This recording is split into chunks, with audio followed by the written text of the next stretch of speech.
ಬೆಳ್ಳಂಬೆಳಗ್ಗೆ cylinder ಸ್ಫೋಟದಿಂದ 8 ಮಂದಿಗೆ ಈಗ ಗಂಭೀರ ಗಾಯ ಆಗಿದೆ. ಹೊಸಪೇಟೆಯಲ್ಲಿ ಒಂದು ಘಟನೆ ಸಂಭವಿಸಿರುವಂತದ್ದು. ಬೆಳ್ಳಂಬೆಳಗ್ಗೆ ಸಿಲಿಂಡರ್ ಸ್ಫೋಟ 8 ಮಂದಿಗೆ ಗಂಭೀರ ಗಾಯ ಆಗಿದೆ. ಹೊಸಪೇಟೆಯ ಗಾಂಧಿನಗರದಲ್ಲೂ ಈ ಒಂದು ಘಟನೆ ಸಂಭವಿಸಿರುವಂತದ್ದು.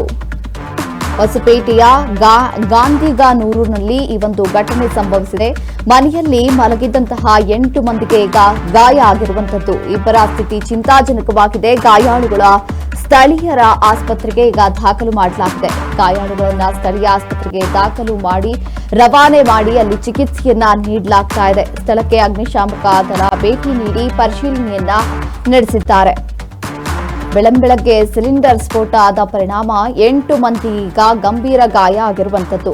ಅಡುಗೆ ಸಿಲಿಂಡರ್ ಸ್ಫೋಟಗೊಂಡ ಪರಿಣಾಮವಾಗಿ ಒಂದೇ ಕುಟುಂಬದ 8 ಮಂದಿಗೆ ಈಗ ಗಾಯ ಆಗಿರುವಂತದ್ದು. ಇಬ್ಬರ ಸ್ಥಿತಿ ಗಂಭೀರವಾಗಿರುವಂತಹ ಘಟನೆಯೊಂದು ನಡೆದಿದೆ. ಇನ್ನು ಈ ಘಟನೆ ನಡೆದಿರೋದು ವಿಜಯನಗರ ಜಿಲ್ಲೆಯ ಹೊಸಪೇಟೆ ತಾಲೂಕಿನ ಗಾಂಧಿಗಾನೂರು ಗ್ರಾಮದಲ್ಲಿ ನಡೆದಿರುವಂತದ್ದು. ಮನೆಯಲ್ಲಿ ಎಲ್ಲರೂ ಮಲಗಿರುವಾಗ ಬೆಳಗಿನ ಜಾವ ಈ ಒಂದು ಘಟನೆ ನಡೆದಿದ್ದು ಸಿಲಿಂಡರ್ ಸ್ಫೋಟಗೊಂಡಿದೆ. ಸಿಲಿಂಡರ್ ಸ್ಫೋಟದಲ್ಲಿ ಹಾಲಪ್ಪ, ಕವಿತಾ, ಗಂಗಮ್ಮ, ಮೈಲಾರಪ್ಪ ಹಾಗೂ ಮಲ್ಲಮ್ಮ ಸೇರಿ 8 ಜನ ಗಾಯಗೊಂಡಿದ್ದಾರೆ. ಗಾಯಾಳುಗಳ ಪೈಕಿ ಇಬ್ಬರ ಸ್ಥಿತಿ ಚಿಂತಾಜನಕವಾಗಿದ್ದು ಬಳ್ಳಾರಿ ಜಿಲ್ಲೆಯ ಸಂಡೂರು ತಾಲೂಕಿನ ತೋರಣಗಲ್ಲು ಸಂಜೀವಿನಿ ಆಸ್ಪತ್ರೆಗೆ ಈ ಒಂದು ಗಾಯಾಳುಗಳನ್ನ ರವಾನಿಸಿ ಚಿಕಿತ್ಸೆಯನ್ನ ನೀಡಲಾಗ್ತಾ ಇದೆ.